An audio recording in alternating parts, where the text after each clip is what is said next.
नमस्कार, उत्तराखंड के बुलेटिन में आप सभी का स्वागत है। मैं हूं आपके साथ ऋचा सिंह। बुलेटिन शुरुआत करेंगे, पर इससे पहले एक नजर सुर्खियों पर। सीएम से मिला राष्ट्रीय आपदा प्रबंधन प्राधिकरण का प्रतिनिधिमंडल। आपदा राहत और बचाव को लेकर की गई चर्चा। बारिश से हुए नुकसान का जायजा लेने पिथौरागढ़ पहुंचे हरीश रावत। सरकार से की धारचूला मुनस्यारी की आपदा को गंभीरता से लेने की अपील। चमोली में पेड़ न काटे जाने की याचिका पर हाईकोर्ट ने भारत सरकार से मांगा जवाब। 2 सप्ताह में जवाब दाखिल करे पर्यावरण मंत्रालय। दुनिया के लिए नासूर बनते जा रही ई वेस्ट की समस्या से निजात दिलाएंगे पंतनगर के वैज्ञानिक। 18 सालों की मेहनत के बाद खोजी जैव विघटन तकनीकी। लगातार हो रही बारिश से कैंपटी फॉल में बहने वाले झरने ने लिया रौद्र रूप। दुकानों में घुसा पहाड़ों से नीचे आया तेज पानी। और बिजली विभाग की लापरवाही की भेंट चढ़ रही मरीजों को मिलने वाली सुविधाएं। लोड न बढ़ाए जाने से 4 माह से सफेद हाथी बनी है एक्सरे मशीन। आप देख रहे हैं के न्यूज, खबरों का सारथी। खबरें शुरुआत करते हैं। बाजपुर में निजी स्कूलों द्वारा ऑनलाइन पढ़ाई के नाम पर पेरेंट्स से ली जा रही फीस को लेकर कांग्रेस ने मुख्यमंत्री को संबोधित ज्ञापन एसडीएम को सौंपा है। आपको बता दें कि कोविड काल के दौरान सभी स्कूलों को दरकिनार सरकार द्वारा बंद करने के आदेश दिए गए हैं, लेकिन निजी स्कूल संचालकों द्वारा पेरेंट्स से फीस वसूली के लिए ऑनलाइन शिक्षा चलाई जा रही है, जिसको लेकर निजी स्कूलों द्वारा पेरेंट्स पर फीस जमा करने के लिए दबाव बनाया जा रहा है।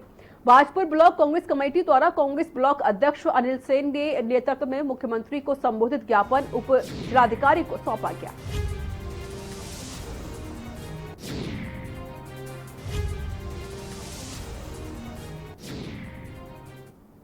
आज हमने एसडीएम साहब द्वारा एक ज्ञापन दिया गया है। जिस तरह की कोरोना काल मार्च से स्कूल बंद हैं, स्कूलों में बच्चों की पढ़ाई नहीं हो रही है, बच्चे घर पे हैं।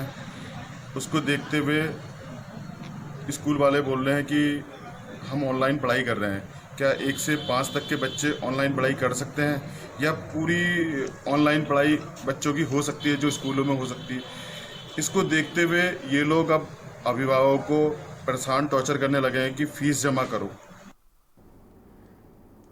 खबर लाल कुआं से है, जहां हरे कृष्णा गो आश्रम में भी श्री कृष्ण जन्माष्टमी बहुत ही सादगी से मनाई जा रही है। बता दें कि हर साल इस आश्रम से हजारों की संख्या में लोग झांकी स्वरूप श्री कृष्ण का जन्म उत्सव मनाते आए हैं, लेकिन इस बार सरकारी गाइडलाइन के अनुसार समूह में किसी भी प्रकार का कार्य करने पर प्रतिबंध लगा हुआ है। इसी के मद्देनजर श्री नित्यानंद पाद आश्रम गौ रक्षा केंद्र में लोग बहुत सादगीपूर्ण रूप से लगातार 72 घंटे तक श्री कृष्ण को भजनों में याद कर रहे हैं, जिसमें कि बाहर से आने वाले भक्तों पर पूर्ण रूप से पाबंदी लगा दी गई है और साथ ही साथ मंदिरों के आसपास बैरिकेडिंग की गई है और थर्मल स्क्रीनिंग व्यवस्था के साथ सैनिटाइजर का भी प्रयोग किया जा रहा है। मंदिर के पुजारी महंत गोपीनाथ दास ने बताया कि कोरोना काल के चलते इस वर्ष बहुत ही सादगी रूप से श्री कृष्ण जन्माष्टमी का आयोजन किया जा रहा है। तो सभी को आश्रम की ओर से जन्माष्टमी की हार्दिक शुभकामनाएं, बधाइयाँ। हर वर्ष जैसा कि आप सभी लोग जानते हैं, भगवान श्री कृष्ण का जन्मोत्सव बड़ी धूमधाम से हरे कृष्ण आश्रम गौशाला परमा में मनाया जाता है। जन्माष्टमी से एक दिन पहले हर वर्ष भगवान की भव्य झांकी हल्दीचौड़ तक जाती है आश्रम से, लेकिन इस वर्ष कोरोना महामारी के चलते ऐसा संदेश सरकार की भी गाइडलाइन का हम नियम से पालन करने का कोशिश कर रहे हैं। बाजपुर में जिलाधिकारी के निर्देश पर स्वास्थ्य विभाग की टीम ने एक निजी चिकित्सालय में छापेमारी की और अस्पताल से जुड़े दस्तावेजों को खंगाला, जिसके बाद स्वास्थ्य विभाग की टीम ने जरूरी कागजातों को एकत्रित करके जांच करने की बात कही है। बता दें कि एक व्यक्ति की शिकायत पर जिलाधिकारी द्वारा जांच के आदेश पर स्वास्थ्य विभाग की टीम ने निजी चिकित्सालय में छापेमारी की है। विदित हो कि उत्तर प्रदेश निवासी जाहिद अपनी पत्नी को प्रसव कराने के लिए बाजपुर के चकरपुर रोड स्थित निजी अस्पताल ले गया था, जहां चिकित्सकों ने महिला का उपचार करते हुए जच्चा बच्चा को सुरक्षित कर लिया। लेकिन एक दिन बीतते ही महिला की अचानक तबीयत खराब हो गई, जिसके बाद चिकित्सकों ने उसे हायर सेंटर रेफर कर दिया। नाथूर ने बताया कि जिलाधिकारी के निर्देश पर जांच की जा रही है, जिसके बाद जांच रिपोर्ट जिलाधिकारी को भेजी जाएगी और अग्रिम कार्रवाई अमल में लाई जाएगी। जिसको बाहर काफ़ी कॉम्प्लिकेशंस हुए थे, जिसके लिए जिला अधिकारी द्वारा हमें ऑर्डर किया गया था कि इस अस्पताल की जांच की जाए। यहाँ पे किस तरह से कोरोना काल में किस तरह से यहाँ पे कार्य किया जा रहा है, तो उसी के लिए जांच की गई है। लेबर रूम देखा गया है, ओटी देखा गया है, प्लस ओपीडी देखा गया है और कुछ कागज़ भी एकत्र किए गए हैं, रजिस्ट्रेशन से संबंधित है, मरीजों से संबंधित है। अब इस सब के पूरा सर्वे करने के बाद ही इसकी फाइनल रिपोर्ट बनाई। सीएम रावत ने मुख्यमंत्री आवास में राष्ट्रीय आपदा प्रबंधन प्राधिकरण के प्रतिनिधिमंडल ने शिष्टाचार भेंट की है। प्रतिनिधिमंडल में सदस्य एनडीएमए राजेंद्र सिंह, संयुक्त सचिव एनडीएमए रमेश कुमार एवं संयुक्त सलाहकार एनडीएमए नवल प्रकाश शामिल थे। इस अवसर पर उत्तराखंड में प्राकृतिक आपदा एवं राहत व बचाव कार्य जैसे विभिन्न मुद्दों पर चर्चाएं की गई। मुख्यमंत्री ने कहा कि उत्तराखंड जैसे पर्वतीय क्षेत्रों में फॉरेस्ट फायर और लैंडस्लाइड जैसी प्राकृतिक आपदाओं से अधिक नुकसान होता है। उन्होंने कहा कि राष्ट्रीय आपदा प्रबंधन के तहत बनाई जाने वाली योजनाओं में वनाग्नि जैसी प्राकृतिक आपदाओं को भी शामिल किया जाना चाहिए। उन्होंने कहा कि दूरस्थ क्षेत्रों में राहत कार्य पहुंचाना भी एक चुनौती है। इसके लिए राज्य सरकार की ओर से युवा मंगल दलों एवं महिला मंगल दलों को आपदा की परिस्थिति में राहत एवं बचाव कार्य के लिए प्रशिक्षण दिया जा रहा है, जिसमें घायलों को फर्स्ट एड देने के लिए प्रशिक्षण भी शामिल है। उन्होंने प्रतिनिधिमंडल से एनडीएमए द्वारा चलाए जा रहे कार्यक्रम आपदा मित्र के प्रशिक्षण में ट्रॉमा ट्रेनिंग जैसे प्रशिक्षणों को भी शामिल करने की बात कही है।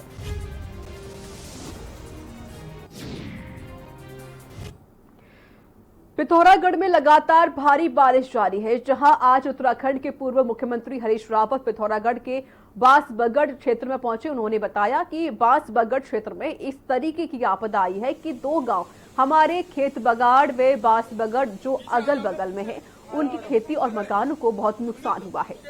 भगवान की कृपा है कि लोगों की जिंदगी बची हुई है, नहीं तो जिस प्रकार मकान खतरे की जड़ में आई है, उनको खाली करवाया गया है, वह बहुत चिंताजनक है। और इसके अलावा अंदर के क्षेत्रों में भी बारिश ने बहुत नुकसान पहुंचाया है, जहां तक हम नहीं पहुंच पाए हैं और वहां की भी स्थिति इसी तरीके से बुरी बनी हुई है। खेती, फसलों व मकानों का नुकसान हुआ है।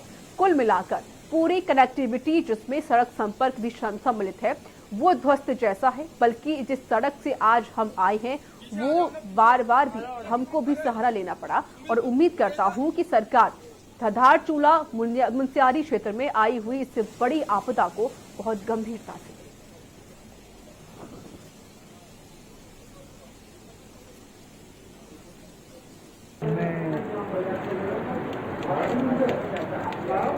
भारी वर्षा के बीच बांसबगड़ क्षेत्र में और ये पहली बार है कि बांसबगड़ क्षेत्र में इस तरीके की आपदा जो बहुत ही विध्वंसक है और 2 गांव हमारे खेत बगाड़ और बांसबगड़ अगल बगल में है, उनकी खेती को भी और मकानों को भी बहुत भगवान की कृपा है कि जिंदगी बची है लोगों की, नहीं तो जिस तरीके से मकान खतरे की जड़ में है, उनको खाली करवाया गया है, वो बहुत चिंता है। और यहाँ वक्त एक छोटे से ब्रेक का है। ब्रेक के बाद जल्द हाजिर होंगे।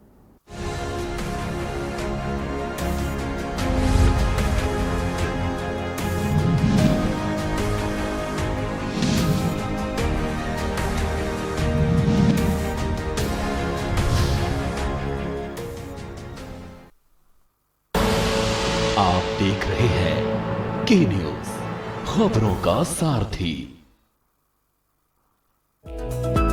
प्रदेशवासियों के सुरक्षित भविष्य के लिए कृत संकल्प है उत्तराखंड सरकार। कोरोना काल में प्रवासियों का सहारा बनी त्रिवेंद्र सरकार ने उठाए हैं महत्वपूर्ण कदम। देश के दूसरे राज्यों में फंसे लोगों को बसों, हवाई जहाज एवं ट्रेनों से सुरक्षित पहुंचाया घर। प्रवासियों को रोजगार उपलब्ध कराने के लिए सरकार ने शुरू की है कई योजनाएं। मुख्यमंत्री स्वरोजगार योजना के अंतर्गत 150 तरह के कार्य हैं। कोई भी काम ऐसा नहीं है कि जो उससे कवर नहीं हो सकता है। हम ये चाहते हैं कि राज्य का कोई भी नौजवान, कोई भी युवक, कोई भी युवती अगर कोई काम करना चाहते हैं तो वो काम करें। स्किल मैपिंग के जरिए लोगों को घर पर ही मिल रहा है रोजगार। मनरेगा बन रहा है लोगों की आर्थिकी का जरिया। घर लौटे प्रवासियों को रोजी रोटी की दिक्कत न हो, त्रिवेंद्र सरकार ने राशन मुहैया कराया। हाल ही में शुरू की गई योजनाओं का दिखने लगा है धरातल पर असर। जब अपने घर में मिल रहा है रोजगार तो फिर क्यों जाएं बाहर।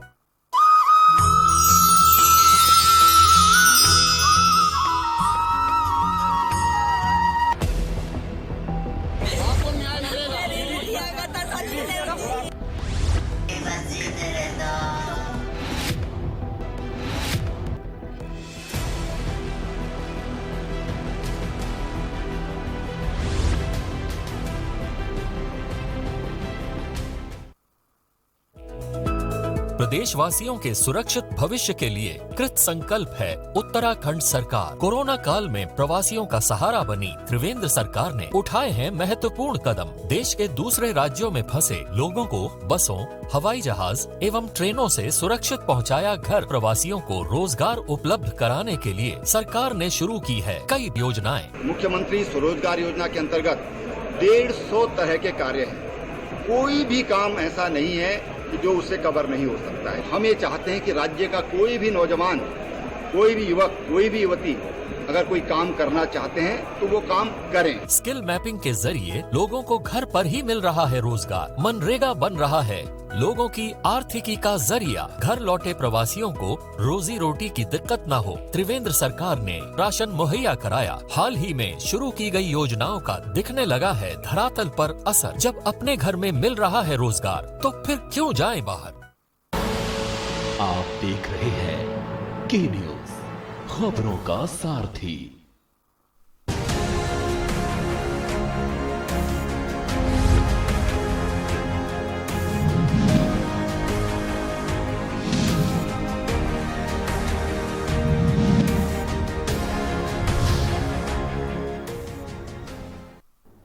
ब्रेक के बाद स्वागत है। खबरों में आगे बढ़ते हैं। कोविड काल के चलते मंदिरों में इस बार जन्माष्टमी पर्व पर लगने वाला मेला अब नहीं लगेगा। सीमांत खटीमा में हर वर्ष जन्माष्टमी के में लगने वाले मेले को लेकर भक्तों में मायूसी देखी जा रही है। मंदिर में सुबह से ही श्री कृष्ण व राधा जी की मूर्ति को सजाने में लगे हुए भक्तों ने बताया कि कोविड को लेकर इस बार जन्माष्टमी का त्योहार पर मंदिरों में सूनापन देखा जा रहा है। मायूसी जताते हुए घर पर रहकर ही जन्माष्टमी पर्व को मनाने की अपील की गई है। तो वहीं मंदिर के पुजारी मुकुल जी ने भी मंदिर में सजावट व भीड़ मिलने पर लेकर होने वाली बात कहते हुए कहा कि घरों में त्योहार मनाने की बात कही गई है।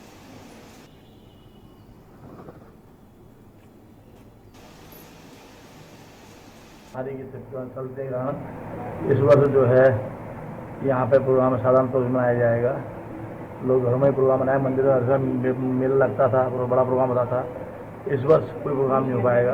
लोगों से अपील है कि आप अपने घरों में ही प्रोग्राम करें, घरों पूजा अर्चना करें और सोशल डिस्टेंसिंग का पालन करें। जैसा कि आप सब लोग जानते हैं जन्माष्टमी का पर्व है, लेकिन कोरोना महामारी को देखते हुए जैसा यहाँ पे मंदिर में पहले मेला लगता था वैसे मेला नहीं लगेगा। सोशल डिस्टेंसिंग का पालन किया जाएगा। कोविड का असर श्री कृष्ण जन्माष्टमी में भी देखा गया। प्रशासन के निर्देश पर और बढ़ते कोविड मामलों के चलते खटीमा में लोगों ने मंदिर जाने की जगह घर पर ही पूजा अर्चना करके श्री कृष्ण जन्माष्टमी मनाई। साथ ही प्रशासन भी लोगों से मंदिर में समूह में जाकर पूजा अर्चना करने की अपील की है कि आप सभी मंदिर में ना जाएं बल्कि घर पर रहकर ही पूजा अर्चना करें। बने हुए हैं उसमें सोशल डिस्टेंसिंग को मेंटेन करते हुए अगर कोई जाना चाहे जा सकता है, लेकिन उसमें समूह में कोई नहीं जाएगा। जैसे पूर्व में हम लोगों ने धार्मिक गतिविधियों को संचालित किया उसी हिसाब से चलेगा। मैंने सबको बता दिया कि अपने घरों में ही इसको वो कर लें, अपने घरों में ही कृष्ण जन्माष्टमी हो इसका आयोजन कर लें और जो धार्मिक स्थल बने हुए हैं उसमें सोशल डिस्टेंसिंग को मेंटेन करते हुए अगर कोई जाना चाहे जा सकता है, लेकिन उसमें समूह में कोई नहीं जाएगा। काशीपुर में पुलिस ने बीती रात दिनदहाड़े युवक की हत्या करने के मामले में पीड़ित के भाई की तहरीर पर 7 लोगों के खिलाफ नामजद मुकदमा दर्ज कर लिया है, जिसमें पुलिस ने 4 लोगों को पकड़कर न्यायालय के समक्ष पेश कर दिया है। आपको बता दें कि कुंडेश्वरी चौकी क्षेत्र के ग्राम गुलजारपुर निवासी गौरव कुमार की प्रेम प्रसंग के चलते युवती के परिजनों ने गोली मारकर हत्या कर दी थी। घटना के बाद से गाँव में तनाव बना हुआ है। जिसके उपरांत ग्राम गुलजारपुर और बाजावाला के ग्रामीणों ने शव पुलिस चौकी के सामने रखकर जाम लगाया और प्रदर्शन करते हुए पुलिस के खिलाफ नारेबाजी की गई, जिसके बाद पुलिस ने हत्या का खुलासा करते हुए 4 लोगों को गिरफ्तार कर लिया है।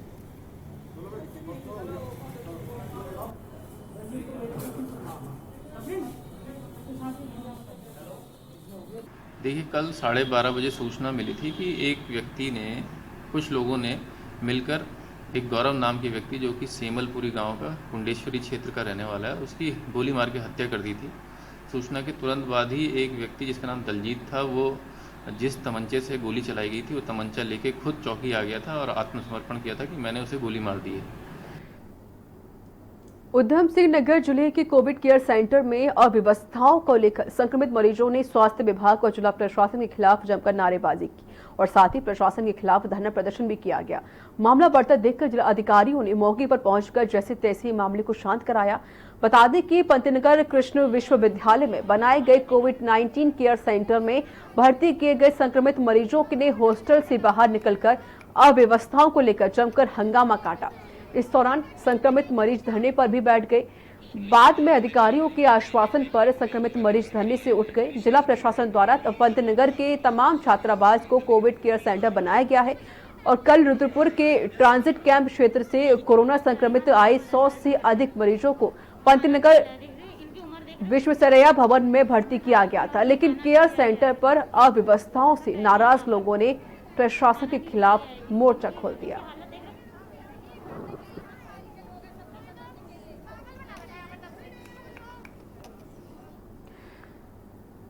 और यहाँ वक्त एक छोटे से ब्रेक का है। ब्रेक के बाद जल्द हाजिर होंगे।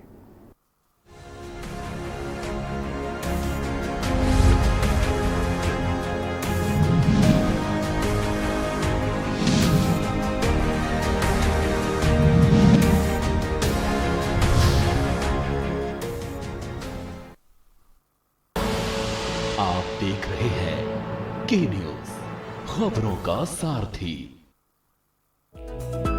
प्रदेशवासियों के सुरक्षित भविष्य के लिए कृत संकल्प है उत्तराखंड सरकार। कोरोना काल में प्रवासियों का सहारा बनी त्रिवेंद्र सरकार ने उठाए हैं महत्वपूर्ण कदम। देश के दूसरे राज्यों में फंसे लोगों को बसों, हवाई जहाज एवं ट्रेनों से सुरक्षित पहुंचाया घर। प्रवासियों को रोजगार उपलब्ध कराने के लिए सरकार ने शुरू की है कई योजनाएं। मुख्यमंत्री स्वरोजगार योजना के अंतर्गत 150 तरह के कार्य हैं।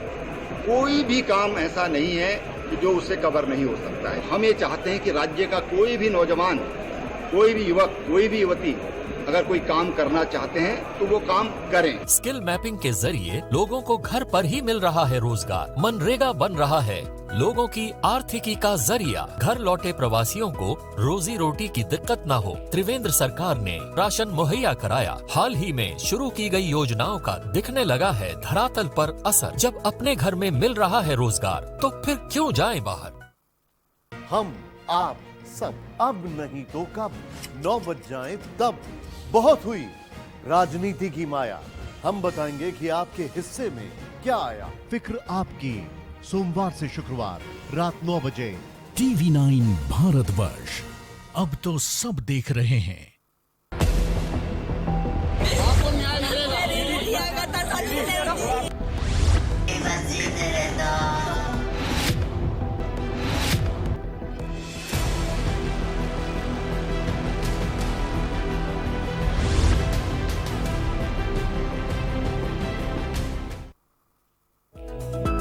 प्रदेशवासियों के सुरक्षित भविष्य के लिए कृत संकल्प है उत्तराखंड सरकार। कोरोना काल में प्रवासियों का सहारा बनी त्रिवेंद्र सरकार ने उठाए हैं महत्वपूर्ण कदम। देश के दूसरे राज्यों में फंसे लोगों को बसों, हवाई जहाज एवं ट्रेनों से सुरक्षित पहुंचाया घर। प्रवासियों को रोजगार उपलब्ध कराने के लिए सरकार ने शुरू की है कई योजनाएं। मुख्यमंत्री स्वरोजगार योजना के अंतर्गत 150 तरह के कार्य हैं। कोई भी काम ऐसा नहीं है कि जो उससे कवर नहीं हो सकता है। हम ये चाहते हैं कि राज्य का कोई भी नौजवान, कोई भी युवक, कोई भी युवती अगर कोई काम करना चाहते हैं तो वो काम करें। स्किल मैपिंग के जरिए लोगों को घर पर ही मिल रहा है रोजगार। मनरेगा बन रहा है लोगों की आर्थिकी का जरिया। घर लौटे प्रवासियों को रोजी रोटी की दिक्कत न हो, त्रिवेंद्र सरकार ने राशन मुहैया कराया। हाल ही में शुरू की गई योजनाओं का दिखने लगा है धरातल पर असर। जब अपने घर में मिल रहा है रोजगार तो फिर क्यों जाएं बाहर। आप देख रहे हैं के न्यूज, खबरों का सारथी।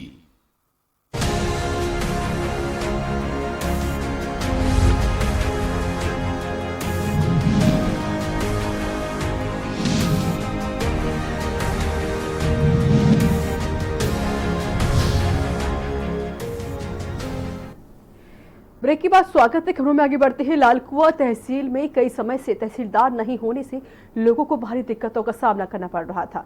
इसके चलते लोगों के प्रमाण पत्र भी समय से नहीं बन पा रहे थे और लॉकडाउन के समय यहां तहसीलदार मुख्य बिंदु होता है और वही मजिस्ट्रेट का ना होना अपने आप में काफी सवाल खड़े करता है।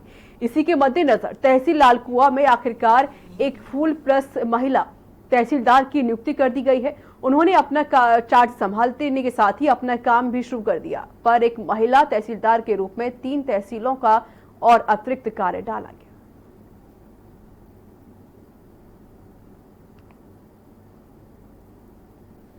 नहीं, मैंने चार्ज ले लिया है और काफ़ी टाइम बाद यहाँ तहसीलदार आए हैं। पहले वो थोड़ा बीमार थे और काफ़ी अच्छा लग रहा है, अच्छा माहौल है। बट अभी कोरोना को देखते हुए सब लोग बहुत प्रिकॉशन ले रहे हैं और मेरी प्राथमिकता ये रहेगी कि पब्लिक के जो भी काम है वो इजीली हो जाए। किसी स्टाफ की वजह से, मेरी वजह से उनको कोई प्रॉब्लम ना हो। जो भी होने वाले काम हैं वो जिस टाइम में होते हैं, जिस तरह से होंगे, वो जल्द से जल्द हम करें और किसी तरह की उनको हमारी वजह से कोई प्रॉब्लम क्रिएट ना हो। उत्तराखंड में कोविड मरीजों का आंकड़ा 10,000 से ज्यादा हो चुका है। सोमवार को 379 नए मरीज मिले, जिसमें कुल मरीजों की संख्या 10,021 हो गई है। सोमवार को 9 कोरोना मरीजों की मौत हो चुकी है, जिसमें कुल मरने वालों की संख्या अब 134 पहुंच गई है।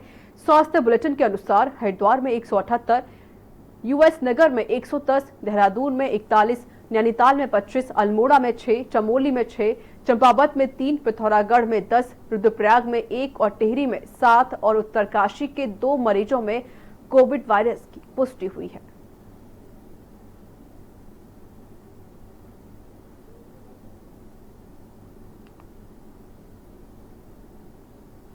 बैकलॉग देख रहे होंगे, नंबर ऑफ हमारी टेस्टिंग सैम्पलिंग है वो भी काफ़ी सब्सटेंशियली इंक्रीज़ कर गई है। तो इन टर्म्स ऑफ बैकलॉग जो है वो हमारा हार्डली 2 या 2.5 दिन के आसपास है जो बैकलॉग है। एंड वो भी हमारे जो लैब्स में है, हम लोग डेली उसकी ट्रैकिंग करते हैं एंड वी इंश्योर कि आपके जो डेली सैंपल्स लैब में पहुंच रहे हैं उनका जो उसी दिन निस्तारण हो जाए। बाकी हमारे केसेस बढ़ रहे हैं, लेकिन केसेस भी आप देखेंगे हमारा ओवरऑल जो रिकवरी रेट है फिर पुनः एक बार दोबारा बढ़ना स्टार्ट हो गया है। एंड साथ ही साथ जो डिस्ट्रिक्ट्स में हमारे, ऐसे मैंने पहले भी कहा था कि हमारे CCC सफिशिएंट फैसिलिटीज़ हमारे पास हैं। सीएम रावत से मुख्यमंत्री आवास में राष्ट्रीय आपदा प्रबंधन प्राधिकरण के प्रतिनिधिमंडल ने शिष्टाचार भेंट की। इस अवसर पर उत्तराखंड में प्राकृतिक आपदा एवं राहत व बचाव कार्य जैसे विभिन्न मुद्दों पर चर्चा की गई। बता दें, इस दौरान मुख्यमंत्री ने कहा कि उत्तराखंड जैसे पर्वतीय क्षेत्रों में फॉरेस्ट फायर और लैंडस्लाइड जैसी प्राकृतिक आपदाओं से अधिक नुकसान होता है। उन्होंने कहा कि राष्ट्रीय आपदा प्रबंधन के तहत बनाई जाने वाली योजनाओं में वनाग्नि जैसी प्राकृतिक आपदाओं में भी शामिल है।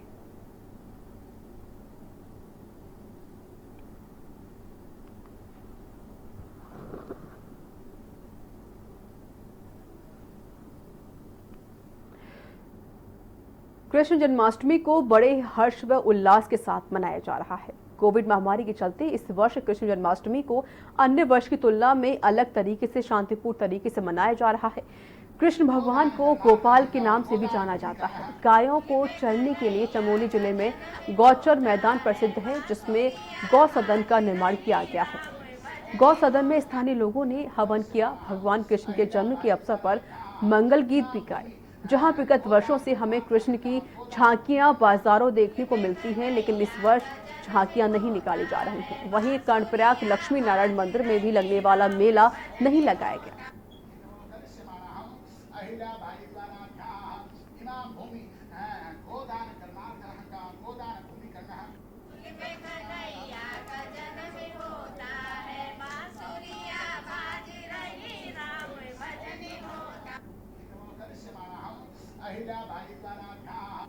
इस वर्ष हम कोरोना महामारी के कारण सीमित संसाधनों में ही अपना हवन यज्ञ और गोग्रास की तैयारी कर गो भक्त कृष्ण जन्माष्टमी का आयोजन कर रहे हैं। कोरोना संक्रमण के कारण इस साल कृष्ण जन्माष्टमी को शालीन रूप से यहाँ पे मनाया जा रहा है। विगत वर्षों यहाँ पे कृष्ण गो सदन में बड़ी धूमधाम से इस कार्यक्रम को मनाया जाता था। आप देख सकते हैं कि इस मैदान में सैकड़ों की संख्या में गाय यहाँ पे चर रही है और ये मैदान ही गौचर इसलिए इसका नाम पड़ा कि गायों को चरने के लिए ये रखा गया था। के न्यूज़ के लिए गौचर चमोली से अनिल राणा। लालकुआ नैनीताल दुग्ध संघ का निर्माण जल्द होने जा रहा है। यह प्लांट करोड़ों रुपए की लागत से हाईटेक बनने जा रहा है, जिसकी जानकारी दुग्ध संघ के अध्यक्ष मुकेश बोरा ने दी। उन्होंने कहा कि सितंबर में माननीय मुख्यमंत्री उत्तराखंड माननीय दुग्ध संघ मंत्री धन सिंह रावत के द्वारा होना है। यह हाईटेक प्लांट यहां सारे संसाधनों से लैस होगा और वहीं दूध, पनीर भी मक्खन जैसे अनेकों पदार्थों भारी मात्रा में बन सकेंगे और इनकी सप्लाई क्षेत्र में तेजी से होगी।